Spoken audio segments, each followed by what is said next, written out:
Hello and welcome to this ultimate guide to the Lamy Safari fountain pen. So the Lamy Safari fountain pen is a great budget option. Whether you're interested in sketching or journaling, it's a lot of fun to use and it won't break the bank. So in this episode we're going to be looking at different options for nibs. We're going to be looking at how to fill the pen and also your options for ink, as well as how to store and clean the pen.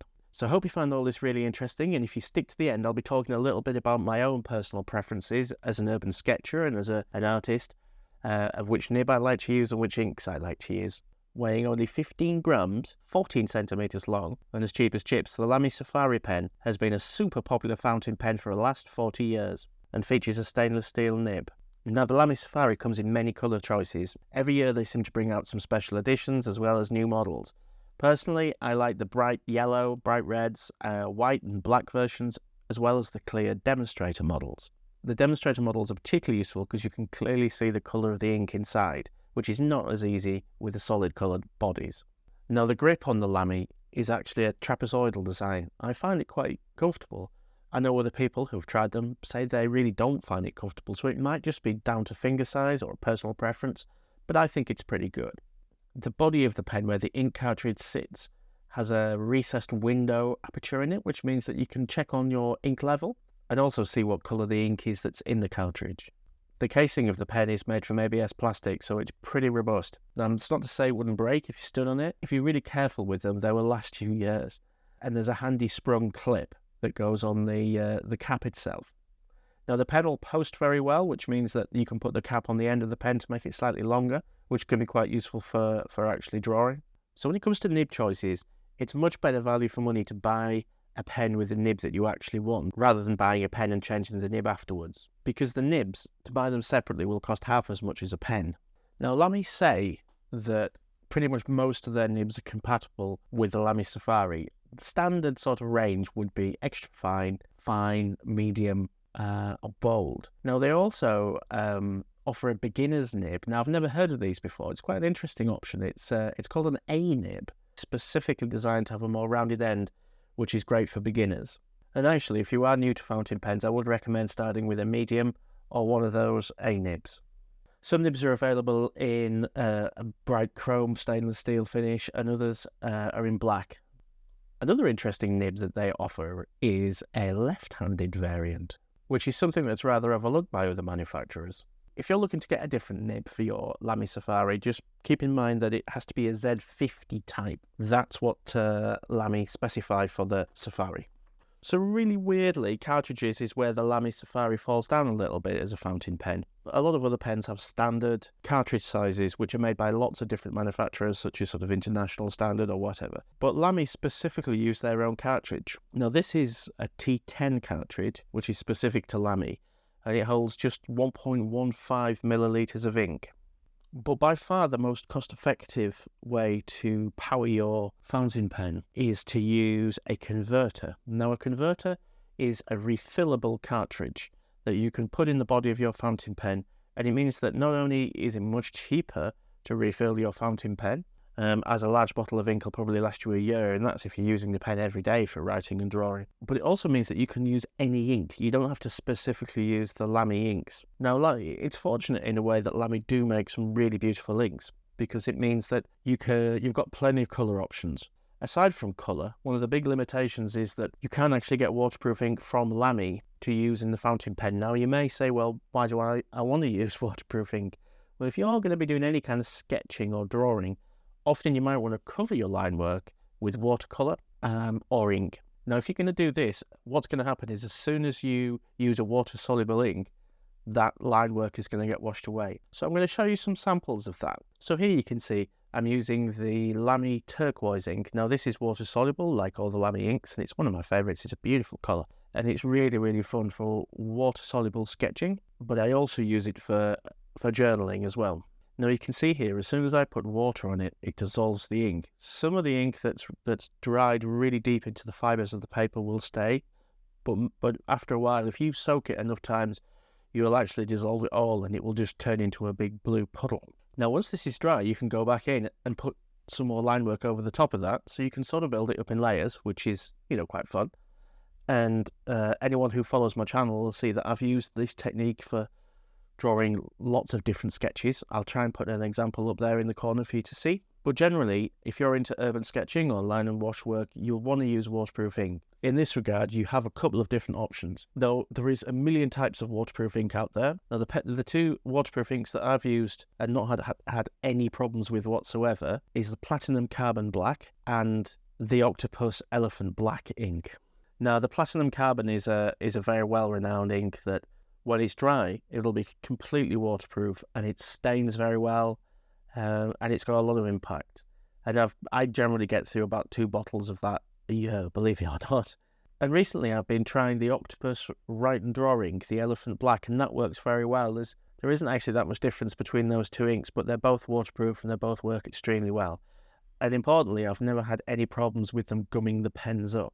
So if you're going to be using one of these converters, which is a very, very sensible option. So Lamy sell ink in 2 bottle sizes. There's the T51, which is 30 millilitres, and then there is the T52, which is a bigger bottle. It's 50 millilitres. Now, both these bottles are a really interesting shape. They've got a sort of well right deep in the ink bottle itself, so that it's really easy to get the last drops of ink right out the bottom of the bottle. They both have some tissue, which is extractable, which you can use to clean the pen after you've dipped it in to fill it up. Personally, I don't think it works very well, but there's nothing wrong with just proper kitchen roll. So we've talked a little bit about the inks, but let's see how we actually fill the pen. Now, one of the easiest ways to fill a pen is just to use the disposable cartridges. As soon as the one cartridge is finished, you can just pop another one in. So there you have disposable cartridges. Now, when it comes to filling the pen up with using the converter, there is a couple of options. Now, the one that Lamy recommends, which I think is potentially the messiest, is dipping the whole nib into the ink and then using the converter to suck the ink through the pen into the converter. Now, that kind of makes sense because you get the most capacity of ink. So not only are you filling up the converter, you're filling up the feed of the fountain pen as well. But as I say, I think it's really messy. It doesn't matter how I do it. I always end up getting ink somewhere. So option 2 is just to dip the converter into the ink and then suck up the ink into the converter and then pop that back in the pen. Now, that's easier in a way, but also there is still some potential for making a mess. And it kind of requires the ink bottle to be quite fun because you can't dip the converter down far enough. Now, when it comes to filling the pen, the technique that I use and have used for the last 5 years is actually just a syringe. I bought a 15mm syringe with a long metal needle on, and I suck up the ink that's required directly out the bottle. I'll squirt it into the converter and then put back any ink that's not required into the bottle, and then all you do is you get a glass of clean water and flush out the syringe 3 or 4 times just while the ink's still wet. And I've been using the same syringe for about 5 years. I must have used it hundreds of times, no problem whatsoever. And it is the neatest way of doing it. You're less likely to spill anything. One of the other advantages of using a syringe like this is that technically you don't need a converter. What you can use is an old cartridge. Flush it out, a disposable cartridge. Flush it out and then you can refill it. Now, these will last an awful long time because they're made of plastic. It means you don't have to buy one of the converters. When it comes to storage and cleaning the pens, I tend to store mine laid flat, and I've never had any problems. I store all my pens laid on their side. Very occasionally, if a pen does get gummed up, whether it's with water-soluble ink or waterproof ink, I will let it sit in warm water, and then I will drain the water and add some more warm water. And after a day or so, it doesn't matter how badly bunged up it is, it's generally fine. One of the things I've heard about the Lamy Safari, which doesn't surprise me really, is that it can dry out. Now, bearing in mind it's probably one of the most popular pens that's used by sort of artists when they start, the chances are that it doesn't actually get enough regular use, and that's why it's drying out. Now, for my art, I use a wide selection of fountain pens, from flex nibs to italic and calligraphy pens and things like that. And even if those pens aren't being drawn with, I make sure that once every couple of weeks I'll get a piece of paper and just give them a little bit of exercise, and that stops them from getting gummed up. So before I go any further, I'm going to ask you if you wouldn't mind just hitting the like and subscribe. It really helps the channel. And finally, I just want to talk a little bit about my personal preference. I've tried a few of the different nibs, from the extra fine to the bolder, to the broad nibs, and I much prefer the broad nibs, I'll be honest. I like a fat, juicy line. I like bold mark making, and I'd much rather use a lighter coloured ink with a bolder line, I think. Now, One of the reasons why I love the bold line is because it particularly works well with the turquoise ink. I just think that it looks great together. Now, I use that for journaling as well as water-soluble artwork. When I first got into urban sketching, I ended up buying a Lamy Safari. It was one of the Demonstrators, one of the clear ones. And then I realised that I wanted one with waterproof ink in as well.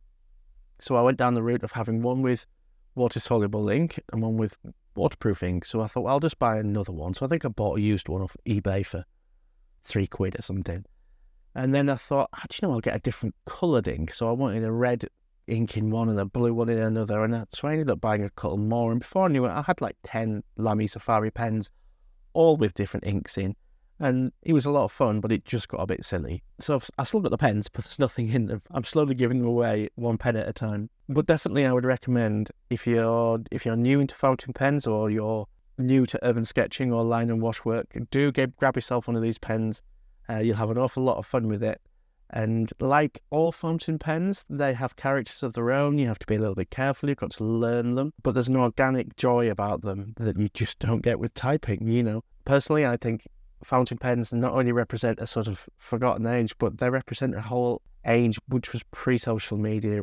It was letter writing. It was communication. It was where mark making was really the most important thing about communication.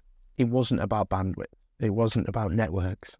Or if it was postal networks. Yeah, they're joyful things. Grab yourself a fountain pen. I hope you found that useful, and thanks for stopping by. We'll see you again. Bye-bye.